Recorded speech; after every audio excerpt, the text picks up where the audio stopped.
C'est un plaisir de vous retrouver en ce début de semaine, dernier lundi du mois de juillet. Mesdames et messieurs, bonjour, les titres de ce 13h au Bénin.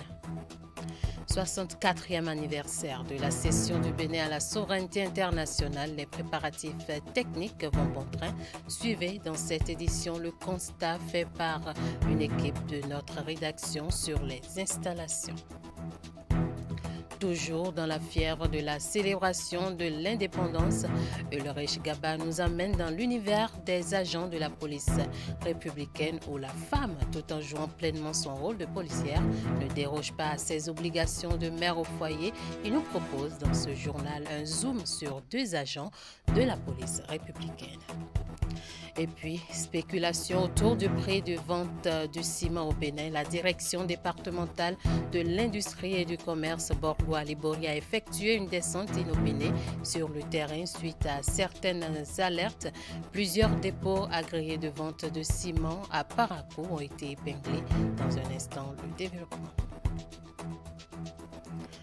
À nouveau, bonjour. Plusieurs dépôts agréés de vente de ciment à Parakou ont été épinglés pour diverses infractions et leur premier responsable convoqué. C'est le fruit d'un contrôle inopiné qu'a effectué sur le terrain la direction départementale de l'industrie et du commerce Borgo-Alibori suite aux alertes à elle parvenues faisant état d'une spéculation autour du prix de vente du ciment au Bénin. Grâce à cette descente inopinée, la DDIC Borgo-Alibori et son équipe technique ont fermé plusieurs dépôts de vente de ce produit pour plusieurs irrégularités. Reportage Epiphane Tchabi Sokrata Dantodi. Vous déclarez vendre la tonne à 86 000. Lorsque nous regardons de gauche à droite, nous n'avons nulle part où c'est inscrit et indiqué que la tonne est vendue à 86 000. Ces commerçants plombent les efforts du gouvernement en augmentant de façon anarchique les prix du ciment, créant ainsi une surenchère sur le marché. Pour les arrêter dans leur élan, Rufus Sarret, directeur départemental de l'industrie et du commerce Borgo-Alibori et toute son équipe technique, effectue cette visite inopinée dans plusieurs magasins de vente de ce produit dans la ville de Parakou. Vous avez des factures normalisées que vous avez déjà délivrées pour qu'on puisse vérifier et certainement vous donner raison sur la vente au prix de 86 000. Vous avez une preuve? C'est quelqu'un d'autre qui vendait. Et moi, à mon arrivée, je n'ai jamais vendu et délivré une facture normalisée. Et au bout de plusieurs heures de contrôle, des irrégularités ont été constatées chez plusieurs vendeurs. Les constats que nous avons faits, premièrement, c'est que les vendeurs n'ont pas indiqué les prix. Nous avons constaté un dépôt de publicité de prix. La deuxième infraction que nous avons retenue, que nous avons constatée, c'est le défaut de délivrance de la facture normalisée. Quant au prix, nous avons appris de sources sûres que les gens vendent la tonne à 90 000, par endroit 92 000. Mais à notre arrivée, les vendeurs n'ont pas voulu reconnaître ce prix et ils n'ont pas pu aussi nous montrer la preuve des ventes qu'ils ont déclarées. 86 000 francs CFA, c'est le prix de la tonne de ciment tel que fixé par le gouvernement dans le Borgou. Et Rufus Sarret veut que du prix soit attaché à la réglementation en vigueur dans ce secteur. Normalement, la tonne ici à Parakou, selon les prix indicatifs, devait être vendue à 86 000 francs. Étant donné que les usines n'ont pas augmenté le prix à la source, étant donné que le carburant n'a pas changé de prix depuis un bon moment, il n'y a aucun facteur qui justifie cette augmentation.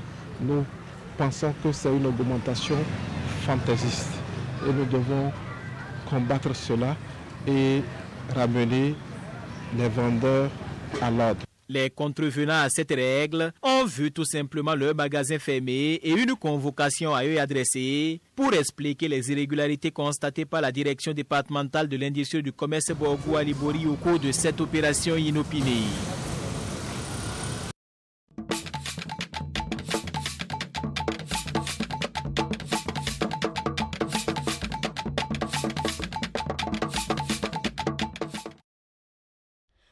Je vous l'annonçais en début d'édition, afin de permettre aux populations de vivre depuis leur domicile le 64e anniversaire de l'indépendance du Bénin. Le gouvernement met en place le dispositif de diffusion pour le direct. C'est l'unité de production de l'Agence nationale des événements culturels, sportifs et des manifestations officielles, maître d'ouvrage délégué, qui est sollicité depuis plusieurs jours des équipes techniques. Travail d'arrache-pied et les installations ont démarré. La rédaction de Canal 3 est allée constater l'évolution des travaux sur le terrain. Le point dans ce reportage de Eunice Balé et Rachidi Soubero. Sur la place de l'Amazone, les techniciens de l'unité de production de l'Agence nationale des événements culturels, sportifs et des manifestations officielles sont à pied d'œuvre pour la retransmission des manifestations officielles du 1er août. Comme pour les commémorations antérieures, le défilé militaire de la 64e édition de la célébration de l'indépendance du Bénin sera diffusé en direct. Objectif, permettre aux populations de vivre l'événement en temps réel. Et il se trouve que voilà, on a des moyens techniques que l'on met à contribution, enfin que l'on utilise pour des événements de grande ampleur, à savoir les matchs de foot, les Vodun Days par exemple. Et pour l'occasion, on a sorti la grande artillerie. Les différentes étapes de la célébration seront couvertes avec des matériels de dernière génération. Ce sera 17 caméras positionnées à des points stratégiques du site pour capter les temps forts du défilé. Un peu plus en hauteur, des drones seront prévus pour balayer tout l'espace réservé aux parades des forces armées. Ces drones seront pilotés précisément d'ici, cette cabine technique, d'où seront faits les moindres réajustements techniques. L'installation des équipements a démarré depuis environ 2 semaines. C'est une étape assez complexe et cruciale dans l'organisation du défilé de ce 1er août. Elle nécessite assez de concentration. Une petite erreur peut se révéler préjudiciable pour la réussite de la fête. Les installations de l'unité de production sont raccordées d'ici par les caméras qui sont sur l'espace là-bas pour raccorder les caméras de l'unité et des installations de l'unité ici. Les quelques détails qui restaient, c'était parce que la voie n'était pas barrée. Il y avait des cordons, des fils qu'on devrait faire passer sur la chaussée. Et donc pour éviter que les véhicules passent là-dessus, on a évité de le faire. Mais là, on a été obligé de barrer, enfin, de faire un détournement de voie. On n'a pas barré systématiquement la voie puisque vous pouvez avoir accès, sauf que vous allez contourner le site. Et donc c'est ça qui va permettre tout à l'heure, et c'est justement pour ça que nous sommes là dans l'après-midi là. Et donc ce soir on doit pouvoir boucler tout. Presque le même dispositif est en cours de mise en place pour le dépôt de gerbes. Toutes ces images sont coordonnées par le réalisateur depuis la régie. Le réalisateur, c'est lui le chef d'orchestre. C'est lui qui s'occupe de tout ce qu'il y a comme équipement ici déployé pour faire du direct ou, comment l'appelle-t-on, ou une mise en boîte. Mais là, nous sommes à la phase de l'essai d'abord. Et c'est après l'essai maintenant que le jour fatidique viendra, c'est-à-dire le 1er août viendra. Ici, les détails comptent. Une négligence aussi minime qu'elle soit peut compromettre tout le système. Des dispositions sont alors prises pour garantir le succès des opérations. Ce qu'on peut savoir, c'est qu'on répète plusieurs fois pour éviter le plus possible de marge d'erreur. Et donc c'est pour ça qu'à partir de demain, il y aura répétition tous les jours jusqu'au mardi, je crois. Nous mettions en place comme si c'était réellement le défilé qui a déjà commencé, comme si c'était déjà l'événement même qui a commencé. Et c'est ça qui nous permet d'éviter le plus possible les erreurs ou d'avoir une grande marge, d'avoir moins d'erreurs plutôt. Outre l'aspect de la retransmission, il y a la sonorisation qui se met en place, toujours avec la même rigueur. De quoi offrir une belle célébration aux Béninois devant leurs écrans et dans leurs salons. Mais comme s'ils avaient fait le déplacement du boulevard de la Marina, lieu retenu pour abriter les manifestations officielles. Des femmes formées au même titre que les hommes, elles participent activement aux côtés de leurs collègues hommes à toutes les opérations et missions relevant de leurs obligations professionnelles. Il s'agit du personnel féminin de la police républicaine. Dans l'élément qui va suivre, Ulrich Gaba nous plonge au cœur de ce corps paramilitaire où la femme joue pleinement son rôle de mère au foyer, mais aussi de policière. Zoom sur 2 agents de la police républicaine. Voici le reportage. Leste, habile et tonique, Dari Baguidi effectue au quotidien son service. Cet agent de la police républicaine totalise déjà plus d'une dizaine d'années à son actif. Pour la jeune policière, c'est une passion d'être au service de la nation. Servir la nation n'est pas réservé à un sexe donné. Les Amazones l'ont montré dans l'ancien temps. Donc nous autres, nous femmes qui sommes dans la police, dans l'armée aujourd'hui, nous montrons aussi notre bravoure. Comme elle, Ismat Chabi, officier supérieur de la police républicaine, se plaît elle aussi dans son travail. La jeune dame ne troque nullement ses galons contre sa féminité. Elle a eu le temps de comprendre que la femme peut faire autant d'exploits que l'homme. Depuis les centres de formation, nous sommes mixés et nous sommes soumis aux mêmes activités autant que les hommes. Et il n'y a vraiment pas un démarquage entre le sexe masculin et le sexe féminin.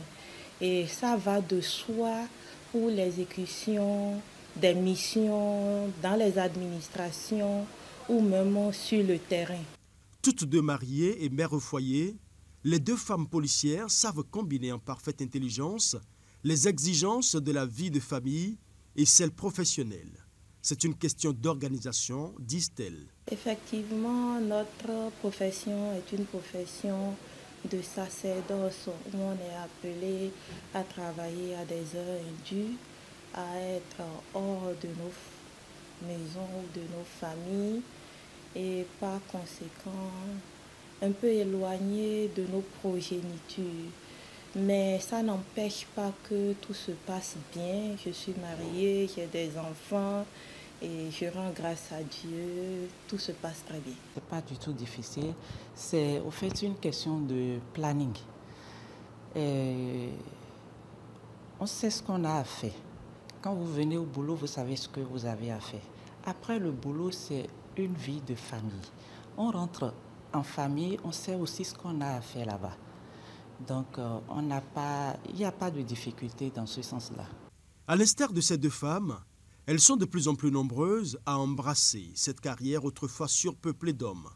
Un métier qui exige beaucoup d'activités sportives, le don de soi et surtout une grande rigueur professionnelle. Mais c'est aussi un métier passionnant dont rêvent beaucoup de jeunes filles. Le taux de féminisation au sein de la police républicaine va grandissant. Nous avons des personnels féminins dans toutes les catégories et à divers niveaux de responsabilité. Et j'exhorte les filles qui sont intéressées à s'engager et à rejoindre nos rangs. Quand une fille me voit passer, je crois qu'elle aura envie de venir à la police. Je vous assure, parce que c'est une très belle corporation. On se sent bien. Qu'elle vienne, il n'y a aucun problème. Pourvu qu'elles sachent ce pourquoi elles sont là. Tout va bien se passer. On va bien les accueillir. On est bien. Elles n'ont qu'à venir. On est vraiment bien entretenus. Tout va bien à la police républicaine. Tout va bien. Ensemble pour les mêmes missions, les femmes de la police républicaine sont fières d'être au service de la nation béninoise, comme leurs ancêtres, les braves Amazones, l'étaient bien avant elles. C'est une question d'honneur et de dignité, une page de bravoure qui s'écrit dans le sacrifice de chaque instant.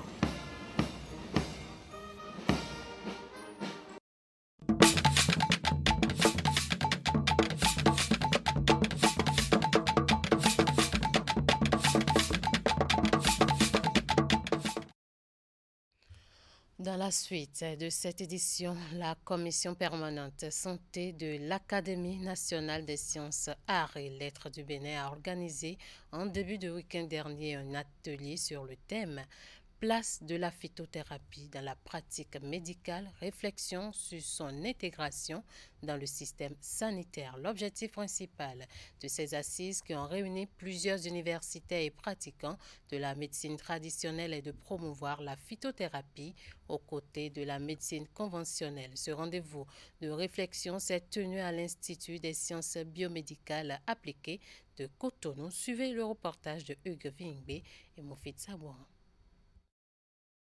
Après le vendredi de l'Académie tenue l'année dernière sur la place de la phytothérapie et les conditions de son intégration dans le corpus thérapeutique béninois, les acteurs clés de la médecine traditionnelle sont à nouveau en réflexion. Le but poursuivi est le même, l'intégration du traitement par les plantes dans le système sanitaire national. Cet atelier est motivé par la prépondérance de la phytothérapie dans le traitement des pathologies au Bénin et le besoin de préserver un patrimoine à la valeur inestimable. On estime aujourd'hui que 70 à 80% des Béninois, pour se soigner, ont d'abord et parfois uniquement recours à la médecine et aux plantes. C'est ce qui nous a motivés pour, faire le point de ce qui est possible, ce qui est faisable, faire le point de ce qui est fait et envisager ce qu'on pourrait faire à l'avenir et avec qui le faire. Il s'agit ici de pouvoir mettre tous les acteurs ensemble, c'est-à-dire les praticiens de la médecine traditionnelle, les phytothérapeutes, les chercheurs, afin de se concerter, c'est une concertation, et faire ressortir des recommandations, parce que les populations utilisent les phytomédicaments, mais ces phytomédicaments, bien que actifs sur certaines pathologies, ces phytomédicaments ne sont pas dans le système sanitaire au Bénin. Cette rencontre est une nouvelle pierre posée en vue de l'édification d'un Bénin où la phytothérapie et la médecine conventionnelle cohabitent sous la bénédiction des pouvoirs publics. Le professeur Massoubodi et ses pairs ne comptent pas s'arrêter en si bon chemin. Il existe au niveau de l'État béninois, au niveau du ministère de la Santé qui a en charge la santé des populations, il existe une direction de la médecine traditionnelle avec un volet phytothérapie. Avec cela, nous pensons que si nous reversons le fruit de nos réflexions aux décideurs, on peut envisager des actions concrètes pour que les deux médecines puissent cohabiter, puissent se compléter au bénéfice de nos populations. Au total, 6 communications ont été effectuées dans le cadre de ces assises. Au nombre des sujets abordés, l'état des lieux de la politique nationale sur la phytothérapie, l'intégration de la médecine traditionnelle au système de santé et l'état des lieux de la recherche scientifique sur la phytothérapie au Bénin. Une conférence nationale des industries culturelles et créatives, ICC, est prévue du 1er au 20 août 2024. Cette initiative de Kultu TV vise à mieux contribuer au développement du secteur des industries culturelles et créatives au Bénin pour permettre aux créateurs de vivre de leur art. La conférence, qui se tiendra exclusivement en ligne sur la plateforme de l'application Kultu TV, est constituée de plusieurs panels qui vont favoriser les échanges de plus de 500 créateurs sur les maux et les causes du sous-développement du secteur des industries culturelles et créatives. Je vous invite à suivre ici un extrait des propos du président du comité d'organisation. Il faut faire une observation simple, c'est que les acteurs souffrent, les créateurs souffrent. Ça, c'est clair, c'est visible. Donc, il faut apporter des solutions. Et vous savez, nous, on aime être pratique. C'est-à-dire, ce n'est pas parce que vous êtes directeur d'un média que vous allez faire tout ce que tout le monde fait. Donc, tout de suite, on a pensé agir de façon concertée avec les acteurs du milieu culturel et créatif. Et tout de suite, ça a pris. Parce que déjà, beaucoup avaient confiance en nous et ont tout de suite adhéré au processus. Ce qui a fait qu'aujourd'hui, nous avons pu mettre sur pied un lobby de 545 membres librement intégrés sur un forum et qui sont véritablement focus sur un objectif, c'est de permettre aux acteurs culturels et créatifs de vivre de ce qu'ils savent faire et de permettre aussi à l'État de gagner de l'argent, parce que c'est de ça qu'il s'agit. Aujourd'hui, nous constatons que l'État peut-être n'est pas trop porté sur la culture. Ce n'est pas pour taquiner l'État, mais vous savez, quand quelque chose ne rapporte pas de l'argent, on ne peut pas obliger un État à mettre de l'argent. Malheureusement, c'est la réalité. Quoique des efforts notables sont faits, mais nous, on s'est dit aujourd'hui, pour que l'État, les institutionnels, le secteur privé puissent nous prendre au sérieux, il faut qu'on trouve les solutions nous-mêmes. Pas en tendant la main à quelqu'un pour dire, bon, nous, on a besoin de quelques millions pour organiser telle chose et tout ça. On a décidé, on a dit, on a besoin, à date, on a besoin d'aucun sou de l'État, d'aucun sou d'une institution pour faire ce que nous sommes en train de faire. Parce que vous êtes là aujourd'hui. Les télés sont impliquées parce que ces télés ont compris que c'est un enjeu. Quand on parle d'industrie culturelle et créative, c'est aussi les télés, c'est aussi les radios. Donc, on peut s'assembler pour essayer de réfléchir sur ce qui ne va pas et proposer des solutions. C'est de ça qu'il s'agit. Donc, nous sommes sûrs d'un truc, c'est que nous allons y arriver à travers les résolutions de cette conférence nationale sur les industries culturelles et créatives. Toujours parlant de culture, Laboratorio Art Contemporain participe à la mise en lumière du patrimoine culturel béninois depuis des années. À travers un défilé de mode dédié pour la circonstance, il a procédé au lancement de la nouvelle marque appelée Achou. Amis, parents et dignitaires de culte vaudou ont vécu cette soirée artistique meublée de riches spectacles. Suivez le reportage de Jules Etio, présenté ici par Marlène Azinambé. La mise en valeur de l'industrie créative culturelle africaine est le défi majeur de ces acteurs venus d'un peu partout du continent. Réunis dans cette salle de l'hôtel Azalaï de Cotonou, dignitaires de culte vaudou, autorités et amis ont vécu une soirée artistique inédite à travers un défilé de mode. Parés de différents accoutrements, accompagnés de diverses démarches élégantes, ces mannequins ont paradé devant un public admiratif à travers la valorisation de la nouvelle coqueluche Achou.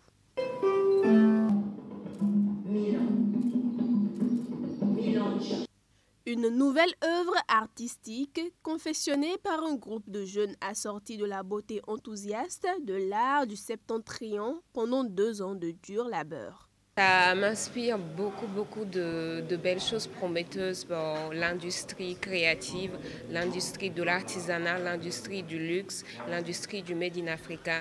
Ce qu'on a vu aujourd'hui, c'est vraiment la preuve qu'ensemble, avec une collaboration, on peut arriver loin, on peut créer de belles choses. Ce travail qui a été fait pour moi aujourd'hui, c'est vraiment une œuvre d'art, de la recherche des matériaux, de la créativité, de la qualité des textiles, la qualité du travail de couture.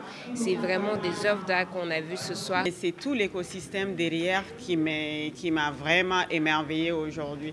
En fait, c'est de la production locale qui a un impact économique local sur plus de 150 femmes et des jeunes qui ont tout leur avenir devant. On les a vus, qui ont participé à ce projet, pas pour des raisons d'abord économique, même si l'économie est importante, c'est de conjuguer les forces ensemble pour porter un projet aussi énorme que ça. Acteur principal de la biennale, le dignitaire Dada Dagbo Hunon II estime que l'écosystème produit tout. Il invite au consommation local pour prouver une véritable souveraineté nationale. Faisons en sorte que ce qui a été inculqué, formaté dans nos cerveaux, puisse s'estomper pour qu'on se dise nous sommes véritablement béninois, nous sommes africains et nous avons ce pouvoir de diriger le monde, si tant est vrai que l'Afrique est la mère de l'humanité. L'objectif principal étant de faire découvrir la culture réelle béninoise, la coopération suisse accompagne toujours Laboratorio Art Contemporain dans ses actions. Lancé depuis le 25 juillet, l'événement prendra fin le 25 août prochain. La Biennale 2024, une occasion pour célébrer l'art et la culture du vaudou, aura lieu du 8 au 9 août dans le palais de Dada Dagbo Hunon II à Ouida. Autre élément dans cette édition, la 6e édition du marathon des professionnels de l'audit et de la comptabilité s'est déroulée dans la matinée du samedi 27 juillet 2024 à Cotonou. Une initiative de l'Association béninoise des experts comptables, stagiaires et diplômés de la comptabilité supérieure qui rassemble stagiaires, comptables et diplômés autour de la marche pour des moments de divertissement. L'un des principaux objectifs de ce marathon organisé depuis plusieurs années est la mise en avant de la profession d'expert comptable au Bénin. L'activité s'est déroulée à Cotonou. Les détails avec Candide Rouenton. Les professionnels de l'audit et de la comptabilité sacrifient la tradition du marathon de tous les ans de l'Association béninoise des experts comptables, stagiaires et diplômés de comptabilité supérieure. Sur la ligne de départ, au carrefour fin pavé à Fitzroy, plus d'une vingtaine s'adonnent à l'exercice de la marche.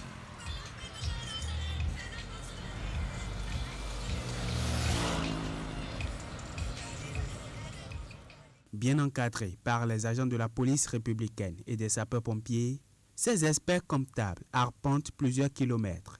Certains sont allés à un rythme moins rapide, mais d'autres ont mis un peu de vitesse pour se positionner en tête de peloton. Après environ 45 minutes de marche, trajet carrefour fin pavé, Fitzroy, carrefour Club des Rois, aller-retour, les premiers ont commencé par franchir la ligne d'arrivée. Ce n'est pas du jour au lendemain, c'est une suite d'entraînement, une série d'entraînements régulières et disciplinées qui font de ça. C'est un honneur pour moi d'abord, c'est un honneur pour mon école, CIFEC Bénin, c'est un honneur pour l'ABEX aussi. Comme on le dit, le sport c'est la santé. Et je dis encore un grand merci à l'organisateur, que Dieu les bénisse davantage. Moi je me félicite parce que c'est pour ma première fois que je participe à une telle édition et je suis le deuxième. À l'instar des autres éditions, le marathon des professionnels de l'audit et de la comptabilité a comme objectif principal la mise en lumière de l'ABEX. Autour de ce marathon, nous faisons connaître la présence de ce corps de métier, de cette profession-là au Bénin. Et nous montrons aussi qu'après tout ce temps que nous avons passé à travailler dans nos bureaux avec le stress, nous sommes capables aussi d'oublier un peu les chiffres et de nous détendre, de faire du sport et aussi d'apporter plus à notre santé. C'est un métier qui a besoin de se faire connaître, vraiment. On en parle à l'expert comptable, il faut qu'on essaie de démystifier aussi ce métier-là pour que la population puisse comprendre un peu ce que nous faisons. Nous participons à l'économie du pays. Donc c'est vraiment une sensibilisation à ce niveau-là que nous devons faire. À l'issue de cette 6e édition du marathon, le premier du corps comptable de l'audit a été distingué, champion de la partie, avec un trophée. La seule femme participante est repartie avec le trophée de la femme du marathon. Le meilleur sympathisant a aussi été distingué. L'ABEX a également profité de l'occasion pour primer 2 membres de l'association qui contribuent au rayonnement de la profession comptable au Bénin et en Afrique.